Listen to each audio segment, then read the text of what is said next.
ಸಮ್ಮುಖದಲ್ಲಿ ಮೊಣಕಾಲೂರಿ ಯಾವ ಮನುಷ್ಯನು ಪ್ರಾರ್ಥನೆ ಮಾಡುವುದಿಲ್ಲವೋ ಅಥವಾ ದೇವರೊಟ್ಟಿಗೆ ಮಾತನಾಡುವುದಿಲ್ಲವೋ, ದೇವರೊಟ್ಟಿಗೆ ಸಮಯವನ್ನು ಕಳೆಯುವುದಿಲ್ಲವೋ, ದೇವರೊಟ್ಟಿಗೆ ಐಕ್ಯತೆ ಮಾಡಿಕೊಳ್ಳಲ್ಲವೋ, ದೇವರೊಟ್ಟಿಗೆ ಮಾತನಾಡುವುದಿಲ್ಲವೋ, ಅದು ದೇವರ ಮುಂದೆ ಪಾಪವಾಗಿ ಕಾಣಲ್ಪಡುತ್ತದೆ.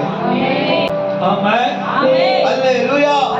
ಹಾಗಾದ್ರೆ ದೇವರಿಂದ ಸೃಷ್ಟಿಯಾದಂತ ಪ್ರತಿಯೊಬ್ಬ ಮನುಷ್ಯನು, ದೇವರಿಂದ ಆರಿಸಿಕೊಂಡ ಪ್ರತಿಯೊಬ್ಬ ಮನುಷ್ಯನು, ದೇವರ ಶ್ವಾಸವನ್ನು ಜೀವವನ್ನು ಹೊಂದಿಕೊಂಡಿರುವ ಪ್ರತಿಯೊಬ್ಬ ಮನುಷ್ಯನು ದೇವರೊಟ್ಟಿಗೆ ಪ್ರತಿದಿನ ಮಾತಾಡಬೇಕು, ದೇವರೊಟ್ಟಿಗೆ ಪ್ರತಿದಿನ ಮೊಣಕಾಲಾಗಬೇಕು, ದೇವರ ಸಮ್ಮುಖದಲ್ಲಿ ಪ್ರತಿದಿನ ಪ್ರಾರ್ಥನೆ ಮಾಡಬೇಕು, ಪ್ರತಿದಿನ ದೇವರನ್ನು ಆರಾಧನೆ ಮಾಡಬೇಕು, ಪ್ರತಿದಿನ ದೇವರೊಟ್ಟಿಗೆ ಆತನ ತನ್ನ ಮಾತುಗಳಿಂದ ದೇವರ ಮುಂದೆ ಅರಿಕೆ ಮಾಡಬೇಕು.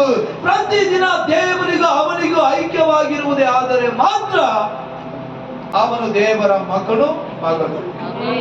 ನಾವು ಪ್ರತಿದಿನ ದೇವರೊಟ್ಟಿಗೆ ಮಾತನಾಡುವಾಗ, ನಾವು ಪ್ರತಿದಿನ ನಮ್ಮ ಕಷ್ಟಗಳನ್ನು, ಕಣ್ಣೀರನ್ನು ಸಮ್ಮುಖದಲ್ಲಿ ಮೊಣಕಾಲೂರಿ ದೇವರೊಟ್ಟಿಗೆ ಪ್ರತಿದಿನ ಅವರಿಗೆ ಸಂಭಾಷಣೆ ಮಾಡುವಾಗ ನಮ್ಮ ಮೇಲೆ ಅವರಿಗೆ ಅಧಿಕವಾದ ಪ್ರೀತಿ ಬರ್ತದೆ.